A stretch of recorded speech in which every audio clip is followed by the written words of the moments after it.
বাতাস তো আর কালিমার নয়, আকাশ বাতাস কার? আল্লাহ। তাহলে একটা বাচ্চা প্রতিষ্ঠানে গিয়েই শিরক করেছে। বিদআত মানুষের ধারণায় নেকির কাজ, আল্লাহ রাসূলের কাছে পাপের কাজ। শিরক মানুষের ধারণায় নেকির কাজ, আল্লাহ এবং আল্লাহ রাসূলের কাছে পাপের কাজ। আমাদের ধারণায়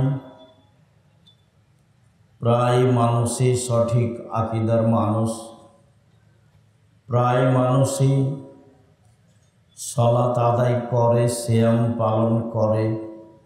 বিশেষভাবে মহিলারা বেশি করে। যদিও এখন প্রচারের মাধ্যমের কারণে আমাদের দিনী ভাই ও বোনেরা শিরক বেদাতের মধ্যে ঢুকেছে ইবাদতের নামে। শিরক মানুষের ধারণায় ইবাদত, বিদআত মানুষের ধারণায় ইবাদত। কেউ যদি বলে যে বিসমিল্লাহ এতবার বললে এত নেকি হবে, তাহলে এটা বিদআত হলো। এখন মহিলা বৈঠকে এরকমই কথা হয়, বা অমুক সূরা পড়লে এত নেকি হবে, ওরকম কথা তো আল্লাহ রাসূল বলেননি। তো ওই কথাটা আল্লাহ রাসূলের উপরে অপবাদ হয়ে গেল। তো ও তো নেকির জন্যই বলল। লাশ বাড়িতে রেখে মাটি দিতে যাওয়ার পরে অনেকক্ষণ যাবৎ মানুষ লম্বা হাত তুলে দোয়া করলো মহিলারা, তো সবাই মনে করলো যে ভালো কাজ করলাম। তো এতে যে আল্লাহ রাসূলকে অপমান খাটো করা হলো, সেটা তো আর কেউ বুঝলো না।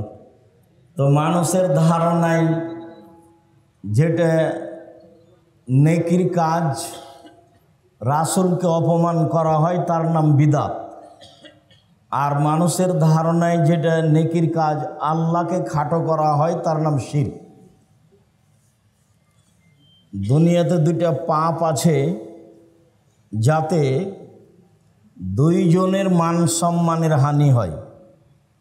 তার একটা পাপের নাম শিরক, এটাতে আল্লাহর মান সম্মানের হানি হয়। শিরক করলে অতীতের নেকি নষ্ট হয়ে যায়। শিরক করলে আল্লাহকে খাটো করা হয়। শিরক করলে অতীতের নেকি নষ্ট হয়ে যায়। আর বিদআত করলে আল্লাহর রাসূলকে অপমান করা হয়, আল্লাহর রাসূলকে খাটো করা হয়। আর ভবিষ্যতে আর কোনো দিন ইবাদত কবুল হয় না যতদিন পর্যন্ত বিদআত ও পরিহার না করে। তো একটা পাপের নাম শিরক আর একটা পাপের নাম বিদআত। এই দুইটা পাপই মানুষ করে নেকির আশায়। তো আমাদের দেশে সরকারিভাবে শিরক বেশি হয়। যেমন আমি আগে থেকে বলে আসছি যে দেশের যেটা জাতীয় সঙ্গীত আছে, এর শুরু শেষ সবই শিরক। যতবারও বলছে রবি ঠাকুর ওমা বলে, ততবার ও কালিমাকে বলছে। তো আকাশ বাতাস তো আর কালিমার নয়, আকাশ বাতাস কার? আল্লাহ। তাহলে একটা বাচ্চা প্রতিষ্ঠানে গিয়েই শিরক করে। আর ওর বাপ মায়ের মাধ্যমে তো বাড়িতে আছেই, হিসাব নেই। ওর মাও করে, ওর বাপও করে। যার কারণে সরকারিভাবে এবং শিক্ষা প্রতিষ্ঠানগতভাবে আমাদের দেশে শিরক বেশি। মসজিদে আলে ওলামার কাছে, মুসাল্লিদের কাছে বিদআত বেশি। মহিলা বৈঠকে বিদআত বেশি, মুরব্বীদের কাছে বিদআত বেশি। অথচ আল্লাহ তাআলা বলছেন যারা বিদআত করছে, অহম ইয়াহসাবুনা আন্নাহুম ইহসানুনা সুনআ, তারা তো মনে করছে যে আমরা ভালো কাজ করছি, নেকির কাজ করছি, কিন্তু এটা তো তার দুনিয়াতেই শেষ হয়েছে। এইটা দিয়ে পরকাল তার হারিয়ে গেছে। যা ইবাদত করেছিল সব নষ্ট হয়ে গেছে। তার ধারণায় এটা নেকির কাজ হলেও, সে মনে করলেও আল্লাহ এটাকে নেকির কাজ মনে করেননি, আল্লাহ এটাকে পাপের কাজ মনে করছে। বিদআত মানুষের ধারণায় নেকির কাজ, আল্লাহ রাসূলের কাছে পাপের কাজ। শিরক মানুষের ধারণায় নেকির কাজ, আল্লাহ এবং আল্লাহ রাসূলের কাছে পাপের কাজ। তো সরকারিভাবে, স্কুলগতভাবে, শিক্ষা প্রতিষ্ঠানগতভাবে এই দেশে শিরক বেশি হয়, আর ধর্মগতভাবে এই দেশে বিদআত বেশি হয়। বিদআতের ব্যাপারে রাসূল সাল্লাল্লাহু আলাইহি ওয়াসাল্লাম বলেছেন, মান আওয়া মুহদাসান, কেউ যদি বিদআতকে আশ্রয় দেয়, লা ইউকবালু আনহু আদল ওয়া সারফ, তাহলে তার ফরজ ইবাদতও কবুল হবে না, নফল ইবাদতও কবুল হবে। বিদআতকে আশ্রয় দিলে তার ফরজ ইবাদতও কবুল হবে না, নফল ইবাদতও কবুল হবে না। হুযায়ফা ইবনুল ইয়ামান রাদিয়াল্লাহু তাআলা আনহু বলেন যে আল্লাহ তাআলা এখন আমাদের মাঝে কল্যাণ দিয়েছেন। আমরা ছিলাম পাপের মধ্যে, অনিষ্টের মধ্যে। জনগণ আল্লাহ রাসূলকে জিজ্ঞাসা করত অনিষ্ট সম্পর্কে, অন্নাস ইয়াসালুনা আনিশ শাররি অকুনতু আসআলু আনিল খায়রি মাখাফায়দু রেকানি। জনগণ জিজ্ঞাসা করত আল্লাহ রাসূলকে কল্যাণ সম্পর্কে, আর আমি আল্লাহ রাসূলকে জিজ্ঞাসা করতাম অনিষ্ট খারাপ সম্পর্কে, এই জন্য যে খারাপ যেন আমাকে ধরে না নেয়। তো আমি একদিন বললাম, আল্লাহর নবী,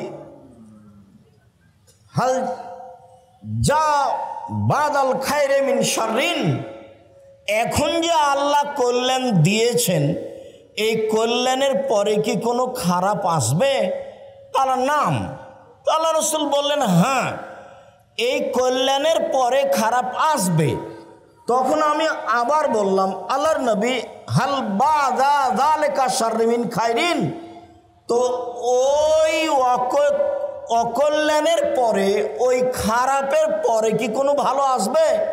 তারা নাম ফিয়ে দেখানো, হ্যাঁ ভালো আসবে, তবে ভালো হলো ঘোলাটে। হ্যাঁ ভালো আসবে, তবে ভালো হলো ঘোলাটে। তখন আমি বললাম, ওমা দেখানো হোক, ঘোলাটে আবার কি জিনিস? দিন ইসলাম কি ঘোলাটে হয়? দিন ইসলাম কি ত্রুটিযুক্ত হয়? ওমা দেখানো হোক, ঘোলাটে আবার কি জিনিস?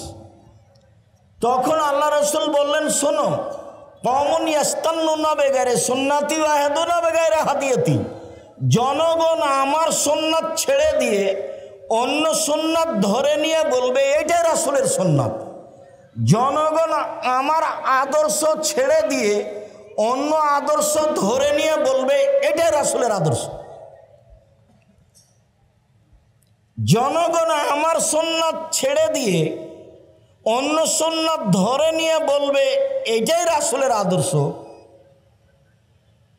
আমার সুন্নাত ছেড়ে দিয়ে অন্য সুন্নাত ধরে নিয়ে বলবে এটাই রাসূলের সুন্নাত। খুব উল্টা কথা হলো, এটাই হলো ঘোলাটে। তো আমি বললাম, আল্লাহর নবী, এখানে আবার ফিরে আসব। আল্লাহর নবী, হাল বাদা যালিকাল খায়রি মিন শাররিন, ওই ঘোলাটে খারাপের পরে, ঘোলাটে ভালোর পরে কি আর কোনো খারাপ আসবে? তখন আল্লাহ রাসূল বলেন, নাম, হ্যাঁ, সেটা হলো দুআতুন আলা আবওয়াবে জাহান্নাম মান আজাবাহুম ইলাইহা কাযাফু ফিহা। যারা ধর্মের নামে ডাক দিবে তারাই থাকবে জাহান্নামের দরজায়। যারা ধর্মের নামে ডাক দিবে তারাই থাকবে জাহান্নামের দরজায়। জনগণ তাদের ডাকে যারা সাড়া দিবে, ওরা তাদেরকে জাহান্নামে দিয়ে দিবে। কথা তো আরো জটিল হয়ে গেল। তখন হুযায়ফা রাদিয়াল্লাহু তাআলা আনহু বললেন, সিফুন লানা, এটা বুঝিয়ে বলেন, বুঝলাম না। যারা ধর্মের ডাক দিবে তারাই হবে জাহান্নামী, এটা কেমন কথা? তো একটু বুঝিয়ে বলেন। আল্লাহ রাসূল বললেন হুম মিন জিলদাতিনা ওয়া ইয়াতাকাল্লাউনা বিল আলসিনাতিনা, তারা হবে আমার চামড়ার, সবাই হবে মুসলমান, তারা আমার ভাষায় কথা বলবে, কোরআন হাদিস পড়বে, অথচ তারা জাহান্নামের দরজায় আছে। তারা হবে মুসলমান, তারা আমার ভাষাতেই কথা বলবে। একবারে কোরআন মাজিদ পড়ে বলছে যে দেখেন আল্লাহ বলছেন মিলাদ করতে হবে। দেখেছেন আপনারা? এই যে কোরআন মাজিদ খুলে বলছে যে দেখেন আল্লাহ বলছেন ভোট দিতে হবে। অবাক কথা, আল্লাহ নাকি বলছে। খ্রিস্টান আব্রাহাম লিঙ্কনের কাল্পনিক পদ্ধতি কিভাবে আল্লাহ বললেন?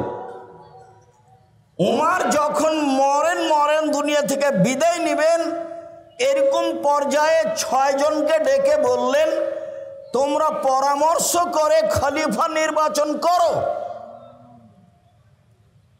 মানে দেশের নেতা হবে সিলেকশনে, ইলেকশনে নয়।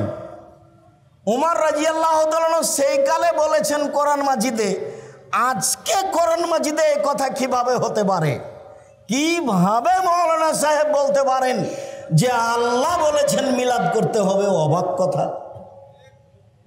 যে মিলাদের কথা নবী বললেন না, নবী করলেন না, সাহাবিগণ বললেন না, সাহাবিগণ করলেন না, তাবেই করলেন না, বিদ্বানগণ আবু হানিফা রাহিমাহুল্লাহ করলেন না, ইমাম শাফি করলেন না, ইমাম মালিক করলেন না, ইমাম আহমদ বিন হাম্বল করলেন না, পৃথিবীর বড় বড় বিদ্বানগণ কেউ করলেন না, আর সেটা কি করে কোরআন মাজিদে চলে আসলো? তো অবাক কথা। ধর্ম পাগল হয়ে গেছে। ধর্ম আমাদের চাঁপাইনবাবগঞ্জের হাওয়াই লাড্ডু। ধর্ম পাগল হয়ে গেছে। ধর্ম পাগল হয়নি, ধর্ম একজন মানুষের কথা দিয়ে চলে, যার নাম মুহাম্মদ সাল্লাল্লাহু আলাইহি সাল্লাম। পৃথিবীর কারো কথা দিয়ে ধর্ম চলে না।